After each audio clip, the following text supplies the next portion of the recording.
Jam 12.55 pesanan dan kata-kata penutup oleh pengurus seminar Al-Quran Surusi. Jam 12.58 doa penutup oleh Tuan Imam Masjid Karyah Kampung Lebuh Ulu. Dan jam 1 insya-Allah majlis akan bersurai. Pihak penganjur ada beberapa pesanan kepada peserta seminar pagi ini. Yang pertama, peserta diminta supaya telefon bimbit dimatikan ataupun ditukarkan kepada silent mode. Yang kedua, tabung bagi membantu menambah dana Masjid Karyah Kampung Lebuh Ulu akan diedarkan setelah 20 minit seminar kita bermula. Kami mohon kerjasama peserta-peserta untuk memastikan tabung bergerak dengan lancar mengikut arah saf. Yang ketiga, semasa sesi soal jawab, jika ada soalan-soalan, bolehlah dikemukakan kepada AJK dan diberi semasa kita berhenti rehat. Yang keempat, meja jualan buku-buku tulisan Ustaz akan dibuka di kawasan masjid.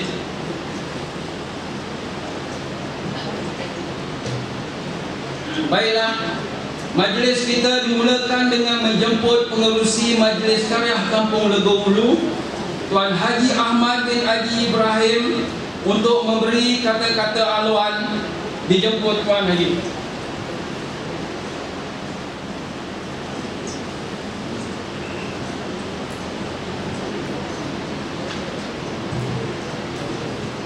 Bismillahirrahmanirrahim.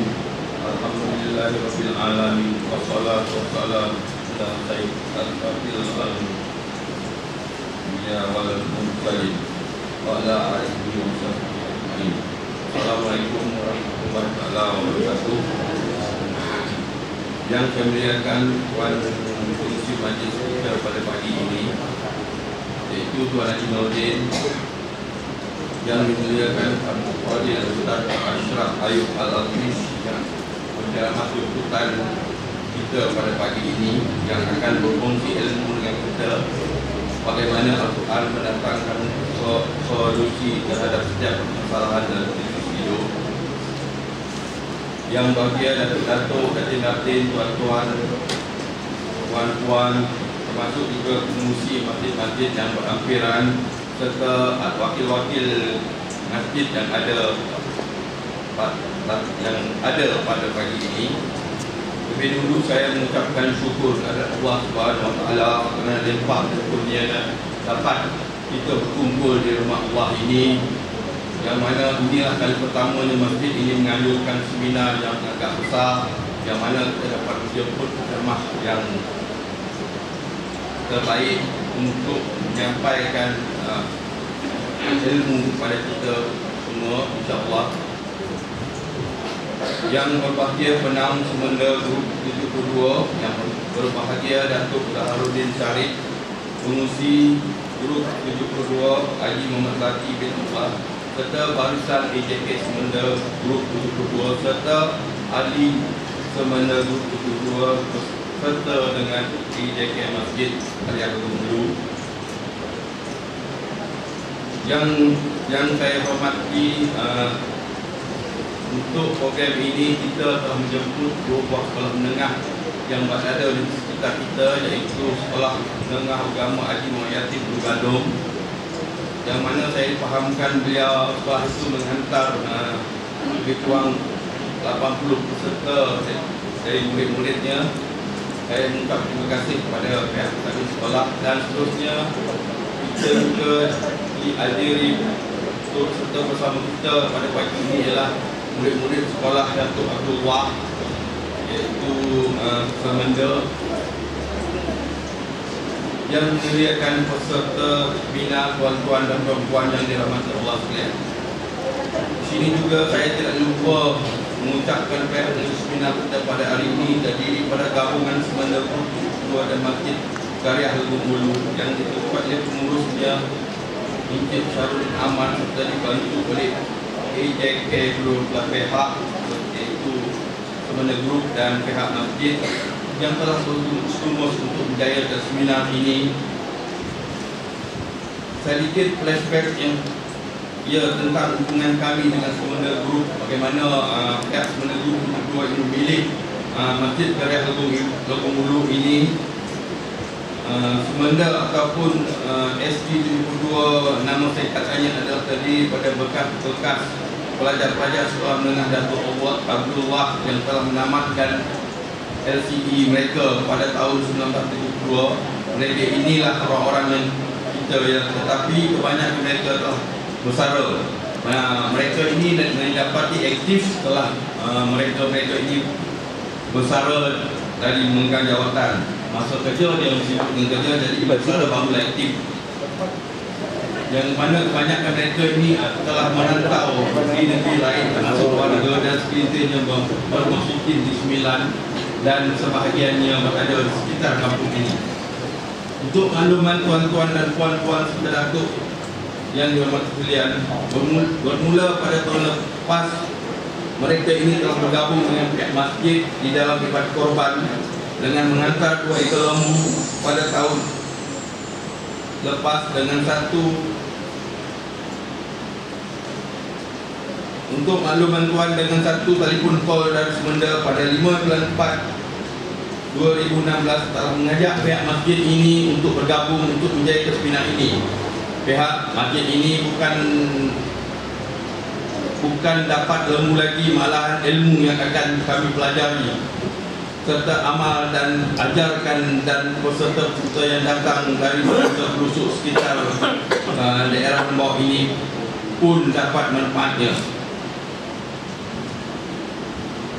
Tuan-tuan dan puan-puan, bukan setakat itu sahaja, malah kami juga mendapat ekon serta 2 unit ekon serta beberapa barang yang sangat kami perlukan.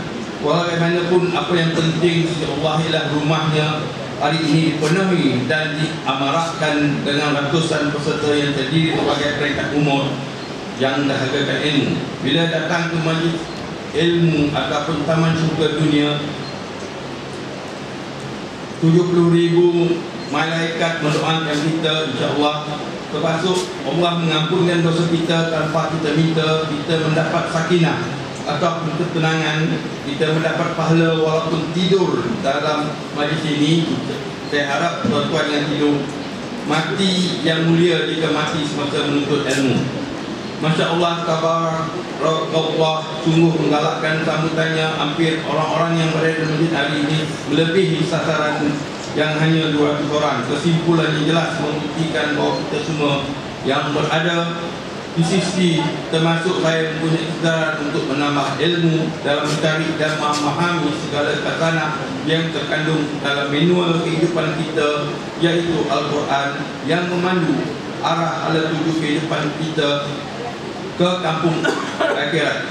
Untuk maklum tuan, kita di dunia ini adalah merupakan dalam perjalanan menuju ke destinasi yang terakhir, yaitu surga. InsyaAllah kalau kita berusaha, insyaAllah kita akan memperoleh apa yang kita inginkan. Agar kita berada di landasan yang betul, supaya tidak tersasar dari landasan yang ditentukan Allah. Memahami Al-Quran itu wajib. Segala permasalahan itu Allah datangkan bersama solusinya di dalam Al-Quran. Hanya kita sahaja yang tidak tahu disebabkan tidak memahaminya apa yang sedang. Al-Quran itu merupakan sumber segala ilmu. Allah juga telah memberi jaminan mengenai kemudahan mempelajari Al-Quran sebagaimana firman-Nya dalam surah Al-Qamar. Dan sesungguhnya telah kami mudahkan Al-Quran untuk pelajaran. Maka adakah orang yang mengambil pelajaran? Ayat ini juga menegaskan bahawa Al-Quran itu mudah untuk diingati, dipahami dan ditadaburi untuk menyingkap keajaiban bagi orang-orang yang mengingatinya. Allah akan memberi jalan. Jadi apabila kita memahami Al-Quran, kita tahu segala solusi terhadap segala permasalahan hidup yang kita lalui, maka kita tidak lagi mengadu serta meletakkan pergantungan kepada makhluk seperti homo kubur-kubur yang dikatakan keramat, dadah, gantung diri dan sebagainya yang sudah jelas menunjukkan Allah. Melalui seminar ini, kami berharap dengan izin Allah semua peserta termasuk saya serta penduduk-penduduk kampung Lagu Melu ini dapat mengamalkan segala teknik dan kaedah penyelesaian segala ujian dan permasalahan hidup yang Allah dah ajarkan kita melalui kalamnya, iaitu Al-Quran, dan kemudiannya diajarkan kepada ahli keluarga dan rakan-rakan kita semua. Jadi sebelum mengakhiri ucapan ini, saya bagi pihak pentadbiran Masjid Karya Lagu Melu menuntut mohon berbanyak-banyak kemaafan di atas segala kekurangan dalam mengendalikan majlis ini. Maklumlah kita kali pertama mengadakan majlis yang agak besar seperti ini. Yang baik itu datang dari Allah dan yang tak baik itu adalah kelemahan kami sendiri. Akhir sekali kami bagi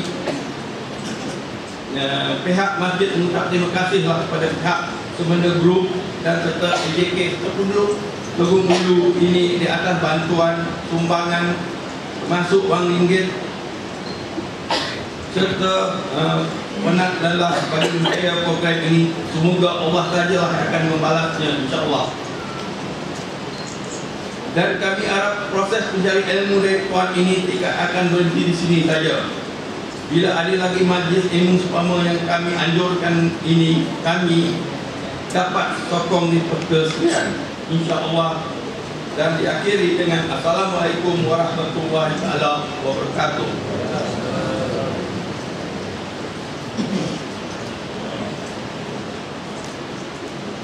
Terima kasih diucapkan kepada Tuan Haji Ahmad bin Haji Ibrahim dengan kata-kata aluan sebentar tadi. Majlis diteruskan dengan bacaan doa pembukaan oleh Al-Fadhil Ustaz Haji Muhammad Ashraf Ali Al-Hafiz. Tetapi sebelum Ustaz memulakan, biarlah saya membacakan sedikit biodata Ustaz untuk pengetahuan kita semua. Tadi saya berkesempatan bertanya Ustaz asal Ustaz, saya tak ada dalam Ustaz jawab Seromban. Jadi maknanya Ustaz ni orang Negeri Sembilan lah. Berkelulusan BA Honors Takhasus Al-Quran dan Qiraat dari Universiti Al-Azhar, Master Psikologi IOUKM, berpengalaman bidang Al-Quran selama 20 tahun, berpeluang membaca dan mempelajari Al-Quran secara one-to-one dengan 3 tuan guru Syekh pakar Al-Quran Mesir, penulis 3 buah buku mengenai Al-Quran, telah menerbitkan 4 DVD berkaitan Al-Quran, dan banyak lagi penglibatan beliau memberi ceramah dan seminar di dalam Malaysia dan juga di luar negara. Dengan ini dijemput Ustaz membaca doa pembukaan dan bermulalah seminar kita pagi ini. Dipersilakan Ustaz.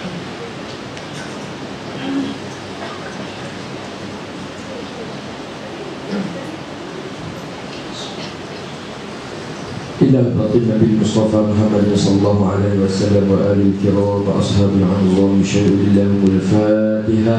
أعوذ بالله من الشيطان الرجيم. بسم الله الرحمن الرحيم. الحمد لله رب العالمين الرحمن الرحيم مالك يوم الدين إياك نعبد وإياك نستعين اهدنا الصراط المستقيم صراط الذين أنعمت عليهم غير المغضوب عليهم ولا الضالين آمين. Sebelum kita bacakan doa, saya mohon tuan-tuan dan puan-puan, ibu-ibu, bapa-bapa yang ada bawa air, tolong kita buka penutup air kita tu sebab kita nak baca doa. Air ini pun makhluk Tuhan, dia boleh berinteraksi, dia faham apa yang kita cakap. Mudah-mudahan nanti bila kita baca doa, air ini akan menjadi molekul yang lebih baik. Dia kita minum, dia akan beri berkat menyembuhkan penyakit zahir dan juga batin kita, insya-Allah. Amin ya rabbal alamin.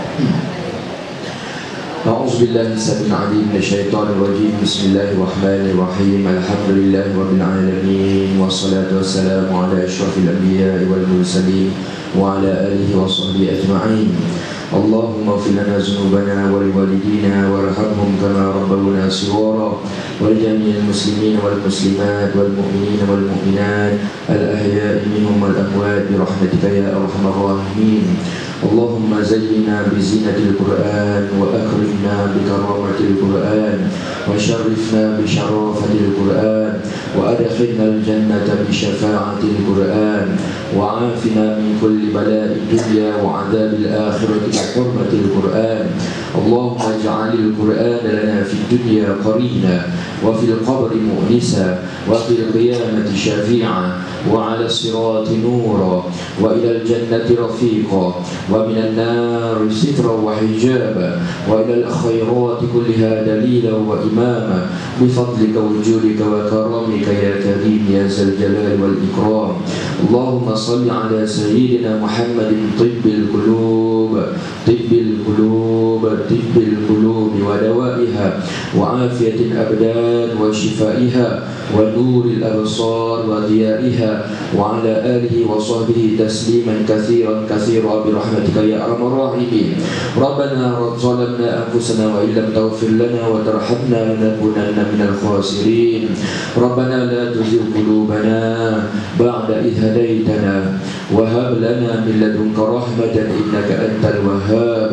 وصلى الله على سيدنا وحبيبنا وشفيعنا وزخرنا مولانا محمد وعلى آله وصحبه وسلم وارزقنا كمال المتابعة له ظاهرا وباطنا يا أرحم الراحمين يا أرحم الراحمين يا أرحم الراحمين. والحمد لله رب العالمين. تقبل الله منكم.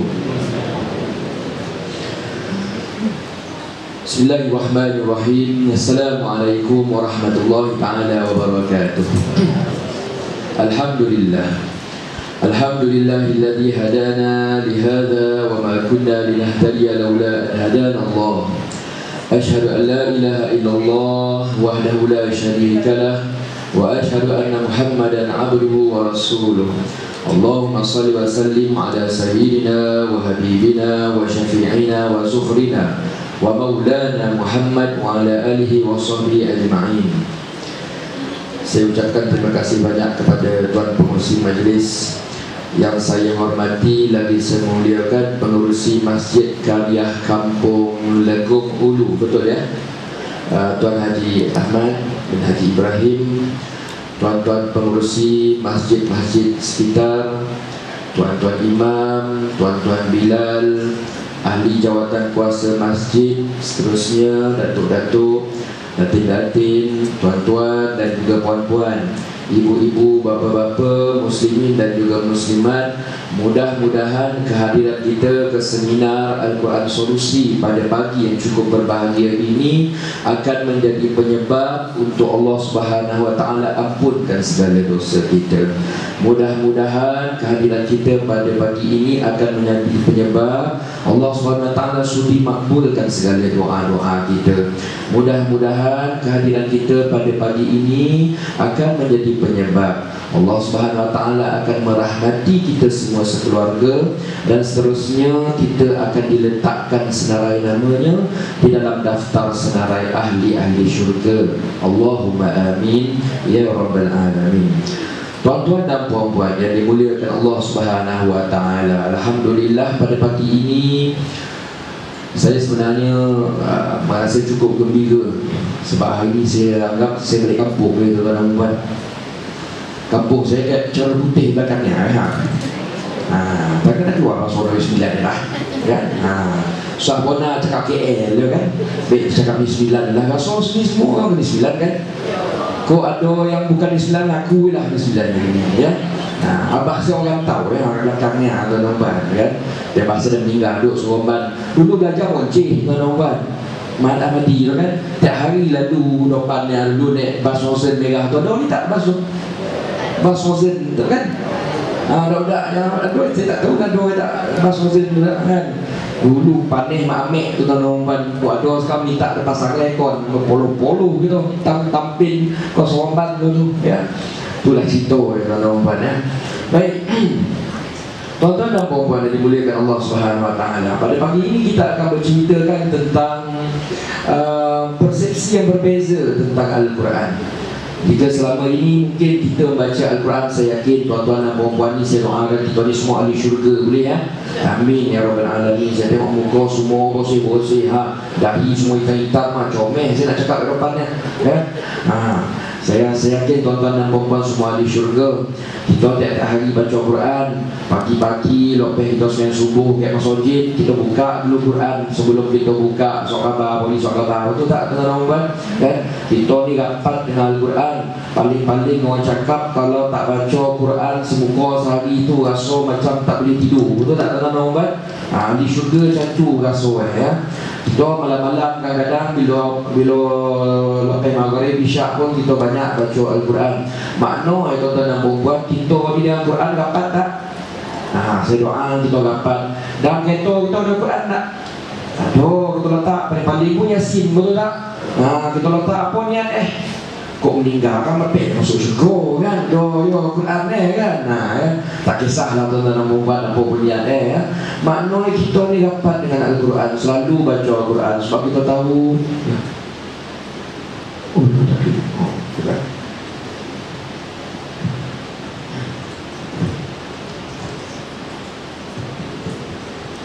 Testing.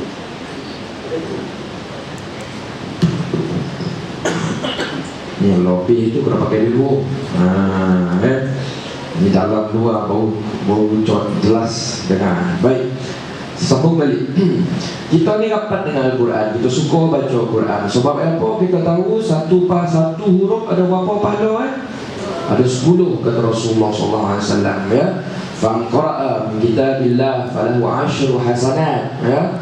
Alif lam mim tu ya, satu huruf alif 10 pahala. Maknanya kalau kita sebut alif lam mim dah berapa pahala dah? Dah 30 pahala. Senang ya nak dapat pahala oleh tuan-tuan dan puan-puan ya. Ada orang bertanya kepada saya ya, kita ni kadang-kadang bila kita umur kita dah meningkat ni, kita mula risau. Betul tak tuan-tuan dan puan-puan? Risau apa? Risau nak meninggal. Kau kan meninggalkan masuk syurga, kau masuk neraka. Dapatlah kita dengar ustaz-ustaz kita cakap, lepas kita dah dikubur tu 7 langkah 7 langkah datang malaikat di topi kita ke dalam luar kan. Dah buka pucat-pucat nasi seseorang kan. So tuan-tuan dan puan-puan ya, agak-agak kita ni senang masuk syurga ke senang masuk neraka kan? Senang masuk syurga ya, senang masuk syurga. Saya tengok tuan-tuan dan puan-puan bila ya, dalam depan saya ni bukannya orang cakap malaikat, saya pun tak tahu masuk syurga ke tidak. Tapi berdasarkan kefahaman saya terhadap ayat Al-Quran, terhadap hadis tuan-tuan dan puan-puan kan, saya rasa lah ni scan ni kasyaf tidak ya. Saya rasa tuan-tuan dan puan-puan ni insya-Allah semua ahli syurga. InsyaAllah, amin. Dan kalau kau belum tak pasti lagi Ustaz, iya memanglah tak pasti, tapi kita doa tu cerita ya. Sebab kerja kita berdoa ya. Dan kemudiannya Allah SWT ada mengatakan dalam satu hadis kursi ya, in ana inda zanni abdi bi, saya ini banyak bertindak berdasarkan apa yang hamba saya fikir terhadap saya. Kalau kita fikir masuk kubur nanti berdobi kena rotan dengan malaikat, memang berdobi kena rotan kan. Kok kita fikir nanti kita ni masuk ke syurga, nanti malaikat bawa roh kita tu jalan-jalan masuk kubur, malaikat bawa roh kita tu jalan-jalan pergi syurga. Itulah insya-Allah yang akan kita dapat, insya-Allah itu yang kita doakan. Kenapa saya katakan tuan-tuan dan puan-puan ini bakal ahli syurga? Sebab tuan-tuan dan puan-puan yang dimuliakan Allah, bila saya baca Al-Quran, saya dapati bahawa orang yang masuk neraka ni orang yang jahat itu, orang Islam cakapnya jahat ma'amik, tahu tak? Dia bukan jahat lagi dah, jahat ma'amik. Itu perkataan orang Islam faham lah tu kan. Maknanya jahat bona ya. Sebab apa jahat bona? Tuan-tuan dan puan-puan cuba tengok siapa senarai ahli neraka yang kita tahu setakat ni. Siapa ahli neraka yang tuan-tuan dan puan-puan tahu so far? Siapa? Siapa? Siapa? Ahli neraka siapa yang kita tahu dah so far? Fir'aun, betul tak kan? Fir'aun, Haman, lagi Abu Lahab, betul tak kan? Cuba tengok perangai dia orang tu, dogi, bogi, mamek, betul tak? Kan? Fir'aun tu join bunuh. Tuan-tuan dan puan. Tuan-tuan dan puan tadi sebelum datang sini dia tak pergi bunuh orang pada tepi jalan. Ada tak? Tak ada, betul tak? Ada tak tadi kau tadi pergi merompak bank kau ada tak? Pun tak ada. Waktu saya kata setakat bunuh nyamuk tu kecil pun Rasul tu kan. Kita ni setakat orang cakap apa, sembahyang subuh pukul 8 tu sebenarnya boleh lagi diampunkan tu Tuhan. Yang Tuhan marah senang ni tuan-tuan puan syirik. Kemudian saya tengok dalam neraka ni orang mudah masuk neraka kalau dia ego kepada Allah Subhanahu wa taala. Apa maksud ego? Maksud ego adalah seseorang itu melakukan dosa dengan perasaan itu dia tak rasa bersalah.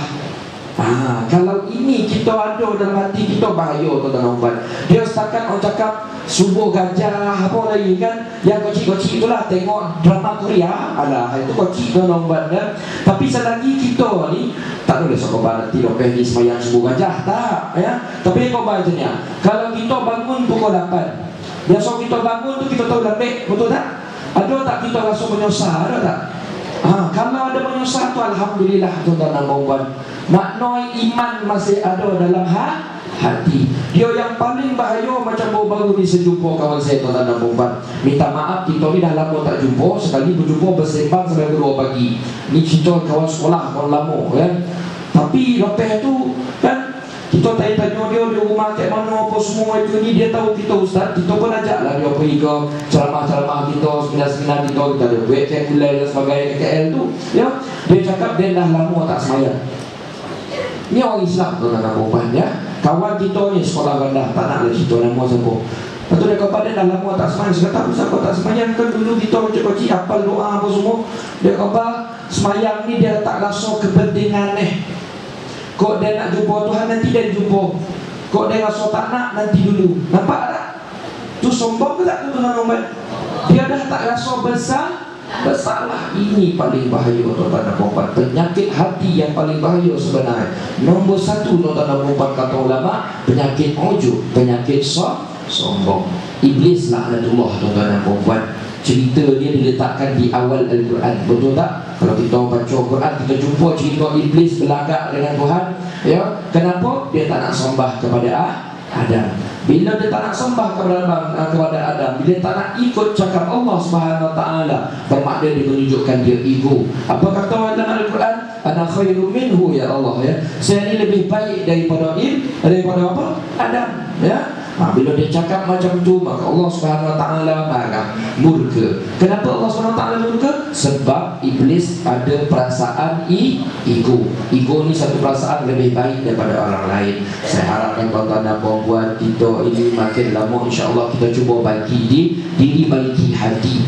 Lalu tadi kita berdoa, apa doa kita tadi? Tibil qulub. Ingat tak tadi saya ulang 3 kali perkataan tu ya. Tuan guru saya kalau baca doa tu, masuk perkataan tibil qulub ulang 3 kali. Kalau rajin ulang 7 kali. Kalau rajin lagi ulang berapa kali? Ulang 100 kali. Apa maksud tuan-tuan dan puan? Ya Allah, perbaikilah hati kami ya. Kami takut hati kami ini dalam kami melaksanakan ibadah, tetapi ada sekelumit perasaan ego, ada sekelumit rasa best, ada sekelumit rasa macam bagus, riak ya. Maka tolong ya Allah, luruskan hati-hati kami, baiki hati kami, letakkan penyembuh syifa di dalam hati kami. Semoga bila kami ini semakin nak mendekatimu, kami mendekatimu dalam keadaan kami merasa rendah diri, rendah hati. Kami bukan nak jadi bos bila berhadapan denganmu ya Allah. Kami nak jadi apa? Iyyaka na'budu wa iyyaka nasta'in. Denganmu sahaja kami rela jadi hamba. Itu maksud na'budu tuan-tuan dan puan. Kami nak sembah kau dengan perasaan hamba ya. Insya-Allah itu yang kita menuju sama-sama. Baik tuan-tuan dan puan, hari ini kita bercerita tentang Al-Quran. Cerita tentang Al-Quran ni tuan-tuan dan puan. Kalau kita dengar ustaz-ustazah kita ada banyak mengajar kita tentang kandungan Al-Quran. Al-Quran ini kandungannya luar biasa. Semua perkara ada cerita dekat situ. Tetapi tuan-tuan dan puan, sepanjang kita membaca Al-Quran, kadang-kadang fokus kita Al-Quran ni kita nak cari baca, nak cari pahala. Betul tak tuan-tuan dan puan? Kita baca sebab nak dapat apa? Berkat kebahan. Perkara tu tak salah tuan-tuan dan puan. Tetapi ada tak kita buka Al-Quran kalau kita ada problem? Itu yang kita nak tanya.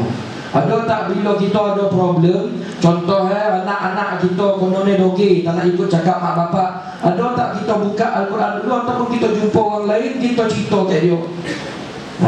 Contoh kalau kita berniaga ataupun anak-anak kita contoh belum dapat kerja lagi, apa problem ni lah tuan-tuan dan puan-puan, ada tak kita amalkan, kita buka Quran, kita baca Al-Quran, kita cari solution.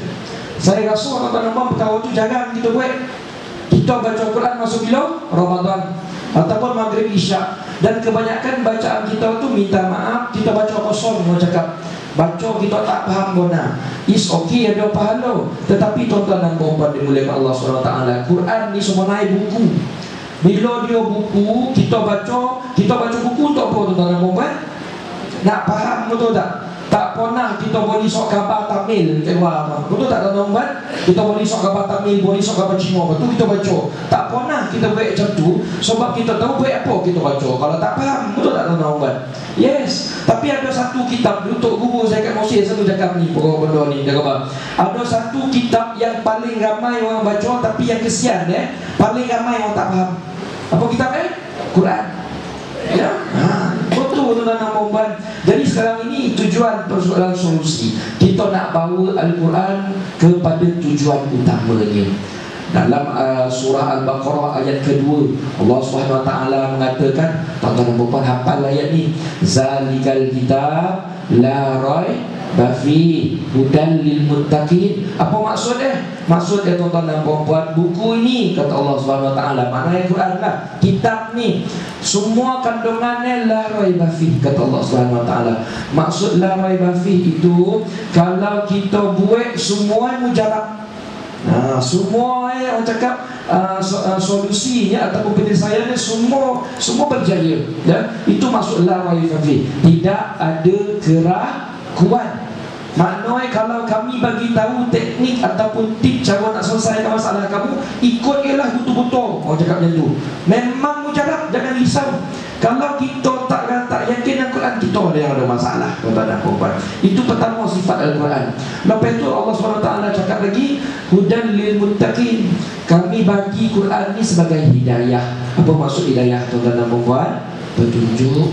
Apa maksud petunjuk? Kita ni sosek balik setiap hari. Kita ni bukan maksudnya masuk Islam semua dah okey, tak. Sebenarnya kita ni tiap-tiap hari sosek balik. Apa contoh yang sosek balik ni tu Ustaz? Contoh yang mudah tuan-tuan. Kan kita tiap-tiap hari ini kadang-kadang ada hari yang kita rajin baca Quran, ada hari yang kita duduk menunggu, duduk tengok TV, betul tak tuan-tuan? Kan? Ada hari yang kita rajin puasa, ada hari itu kita makan melantak, betul tak? Maknanya hati kita ni kojak suka melakukan ketaatan, kojak ni pemalih, betul tak tuan-tuan? Kan macam tu. Kerana itu tiap-tiap hari kau nak baca surah Fatihah. Sebab surah Fatihah tu kan kita minta doa, betul tak? 7 boleh kali kita baca tuan-tuan dalam semayang. Ihdinas siratal mustaqim. Ya Allah, berikan kami jalan mustaqim, ya, jalan lurus. Kenapa? Sebab kami kadang-kadang ada suka dalam hati kami ini, ada yang timingnya suka baca majalah hiburan, ada timingnya suka tengok TV, ada timingnya suka bergosip. Baik pula ya Allah sekarang ni WhatsApp, Facebook, ya Allah SWT ni nak bergosip. Dulu kena kotak pintu rumah kawan mah, sekarang tak payah, semua ada dalamnya. Ada 28 grupnya, bonek layannya kan? Ini yang kita khabar, kita ni banyak sosek yang kocik-kocik macam ni lah. Sosek yang menyebabkan macam ni. Kita banyak melakukan perkara-perkara ghaflah, kata ulama, perkara yang melalaikan, ya. Kadang-kadang tak ada apa bergosip kumpul orang, tapi cerita-cerita kosong banyak, betul tak? Kau pergi jalan Korea itu macam mana? Besak berapa ringgit? Tu cerita-cerita kosong lah tu. Tu tudung Farida kau tu anak kau beli, tanti semua pesan satu. Kan? Cerita-cerita kosong kita banyak habiskan waktu kita. Jadi ini tuan-tuan dan puan, daripada cerita kosong tu lebih baik kita banyak beristighfar, lebih baik kita banyak bersalawat. Baik tuan-tuan dan puan, ini yang kita nak kongsi pagi ini. Al-Quran kali ini kita tengok sebagai solusi. Sebabnya kalau kita tengok Al-Quran ni masa diturunkan tuan-tuan dan puan, kebanyakan ayatnya diturunkan berdasarkan situasi problem semasa. Kalau kita baca Al-Quran itu cerita yang sebenarnya. Maknanya macam ni. Kadang-kadang ada timing, ya, Rasulullah SAW ada masalah. Ada sahabat, ada masalah. Contoh hebat dan perempuan, kita sekarang ni berada di zaman gosip, betul tak? Banyak gosip sekarang ni, ya. Cuba buka Facebook, cuba WhatsApp kita. Tak apa cerita, tak betul tak tidak, kita ni tangan copek yo apa? Bukan sen, apa nama itu? Share, betul tak? Bodoh tak betul tak tidak, kita share. Hari ni kita bawa gosip, ya. Tak tahu betul tidak, kita ni tukang tambah dosa, ya. Ni yang bahaya, ya. Tuan-tuan dan puan-puan, macam mana cara nak menghadapi gosip-gosip berita-berita dia ni? Kita boleh belajar dalam surah An-Nur contoh, zaman Rasulullah dulu pun ada gosip, tuan-tuan dan puan-puan. Masa tu gosip macam mana Aisyah pada waktu tersebut, isteri Rasulullah baru balik orang, tiba-tiba isteri Rasulullah tertinggal. Cerita orang panjang, sodap cerita orang lambat, tapi hari ini kita cerita sikit lah kan. Tak habislah masa, ya. Tak cukup masa. Siapa tadi? Aisyah, ya. Aisyah radhiyallahu anha tertinggal. Bila tertinggal tu, grup itu dah berjalan, mau cakap, lepas tu Aisyah tertinggal. Bila tertinggal, Aisyah bangun masa tu tengok, tak ada orang, ya. Contoh nak balik ke Madinah ni. Lepas tu datang seorang sahabat, ya. Sahabat ni ikut jalan belakang. Dulu tuan-tuan dan puan-puan, bila berapa orang ni, ya, kalau kita tengok cara kabilah Arab ni berjalan, dia akan letak orang seorang depan, paling depan. Ini orang cakap pasukan peninjau. Ini paling depan. Lepas tu ni grup tuan-tuan dan puan, ya. Lepas tu dia akan tinggalkan seorang paling belakang. Itu cara orang tuan-tuan dan puan. So Aisyah dan ketinggalan tengah padang pasir dan dekat Guntur, ya. Lepas tu semua dah balik, and then baru datang seorang ni sahabat ni. Dia tengok, ingat siapa? Rupanya siapa? Isteri Rasulullah. So dia pun berjalan bawa Aisyah balik Madinah. Tiba-tiba tuan-tuan dan puan, orang munafik pada waktu itu, ya, dia dapat peluang. Siapa? Abdullah bin Ubay dan sebagainya dapat peluang. Dia buat gosip, dia kata Aisyah ada dengan sahabat. Faham tak? Faham kan? Ya. Itu zaman dulu lah disampaikan berita, sampaikan berita. Lama-lama orang percaya yang isteri Rasulullah SAW ada buat perkara yang tak berapa baik. Nampak tak? Tuan-tuan dan puan-puan, lepas itu turun ayat Quran, marah semua orang Islam. Kenapa bodoh ni kau tak selidik dulu, ya? Kenapa kau capek bona cakap dapat WhatsApp pasing-pasing, dapat Facebook pasing-pasing? Cek dulu kebenarannya, ya. Kalau datang bodoh-bodoh macam ni, dahlah yang menyembahkan tu orang fasik. Ja'akum fasikum binaba'in fatab